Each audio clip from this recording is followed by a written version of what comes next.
Alors bonjour messieurs. Bonjour. Aujourd'hui, on va prendre un petit peu de temps pour démystifier les trois niveaux de borne.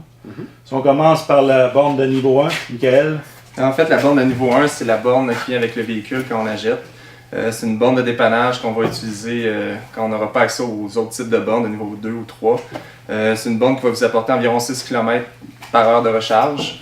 C'est une borne d'environ 1 kW de puissance, donc on parle sur une batterie d'environ, je sais pas, exemple 64 kW, on va parler d'environ 64 heures de charge. Donc, Ça à n'importe quelle température? Si plus il fait froid, moins ça va être efficace encore. Donc si on ne travaille pas, c'est parfait comme système de Ouais, recharge. si l'auto reste dans la cour, c'est parfait. Mais c'est aussi efficace pour une hybride branchable qui a une très petite batterie. Ouais. De ce côté-là, ça va bien. OK, parfait. Si on parle maintenant de la niveau 2. Niveau 2, c'est du 240 volts en partant.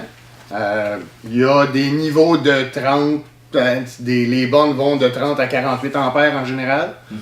Ça nous amène aux alentours de 40 km d'autonomie 40 km par heure de recharge. C'est la borne la préférée pour la maison parce que même pour les automobiles à grosse autonomie, ben on a quand même en 8 heures, en une nuit de sommeil, on est complètement plein quand on part de la maison. Parfait. Donc c'est vraiment le meilleur article pour une personne qui a un véhicule électrique pour se recharger à la maison.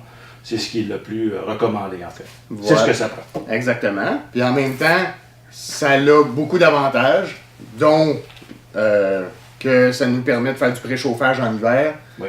Donc, le préchauffage, c'est un peu comme le démarrage à distance. Ben, on part le chauffage avant de partir. Quand on part de la maison, ben, on est plein, puis on est prêt à y aller. L'auto est chaude, on embarque dedans, youhou, on part. Super.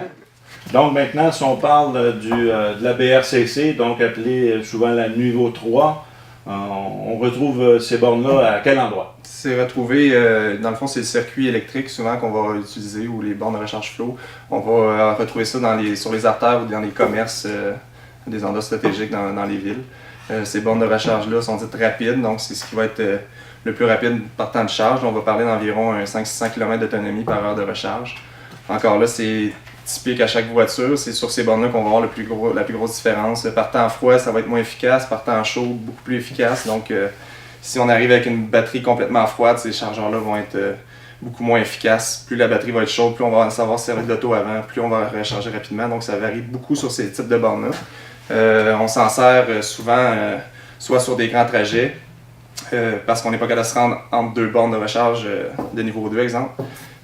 Sinon, on peut s'en servir aussi entre le travail et la maison. Si on manque d'autonomie, on peut aller utiliser ces bornes-là pour un petit 10-15 minutes puis aller chercher le kilométrage qui nous manque.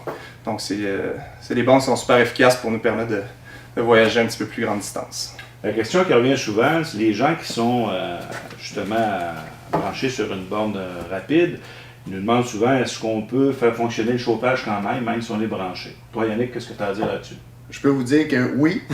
Moi, je l'ai utilisé souvent. C'est sûr qu'on branche la voiture.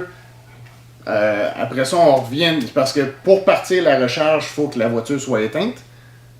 On branche la voiture. Après ça, on revient dans l'auto. On la démarre. On le met sur l'accessoire. Puis on peut avoir le chauffage en même temps. Cela dit, si on met du chauffage, on augmente notre temps de recharge. Bien évidemment. C'est sûr. Parce qu'on prend du courant qui ne resterait pas dans la batterie, on le met directement dans le chauffage. Et sur une borne rapide, il y a quand même un pourcentage qu'on ne doit pas dépasser. En fait, c'est pour, un, protéger la batterie, deux, la recharge devient comme inefficace après 80%. C'est bien ça? Ben, elle continue d'être efficace, mais beaucoup moins parce que justement la voiture se protège elle-même. Elle veut empêcher la surchauffe de la batterie. Mais en même temps, comme tu dis, ça devient moins cher de continuer sur une borne de niveau 2 à 240 volts, quitte à faire plus de recharge. Parce que justement, la borne va s'ajuster à la voiture pour diminuer sa vitesse. Mais là, si ça devient... Et on est facturé autant. Voilà, exactement. Donc, c'est pour ça que ça ne devient pas rentable après 80%. Exactement. Parfait. Donc, on a fait le tour au niveau des différents niveaux de bornes. Au niveau de toutes les bornes, est-ce qu'il y a différents connecteurs qui existent? C'est-tu universel pour tous les véhicules, Michael? En fait, on retrouve pour les catégories niveau 1, niveau 2, on retrouve le connecteur J1772. C'est un connecteur qui est universel à toutes les voitures, excepté pour la compagnie Tesla qui va avoir leur propre modèle. Okay. Sinon, c'est toujours universel pour tous les modèles. Sinon, quand on tombe dans le chargeur de niveau 3, là, on va retrouver deux types de connecteurs. On va avoir le CHAdeMO puis le standard, dans le fond, le SAA Combo.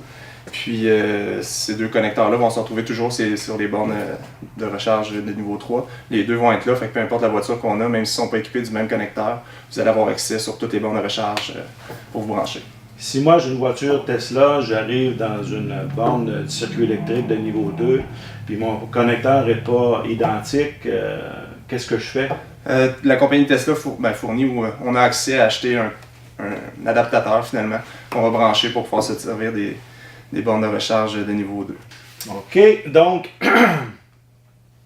quand on parle d'une Tesla encore avec la borne de niveau 3, on fait quoi à ce moment-là? Est-ce qu'il y a un adapteur qui existe? Ben, c'est ça. C'est que le modèle S et le modèle X ont un adapteur CHAdeMO qui existe pour pouvoir brancher sur les bornes existantes du circuit électrique ou autre.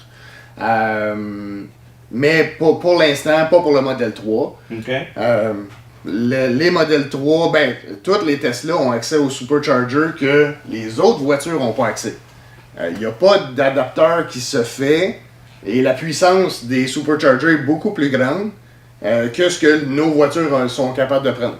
Donc, il y a juste Tesla qui peut utiliser les superchargers, mais Tesla, sur les S et les X, comme on vient de le dire, ont un adapteur possible pour le CHAdeMO, qui est pour le niveau 3. Cet adapteur-là est disponible chez les concessionnaires Tesla ou en ligne? Chez Tesla ou en ligne, probablement, oui. Parfait. Voilà, merci.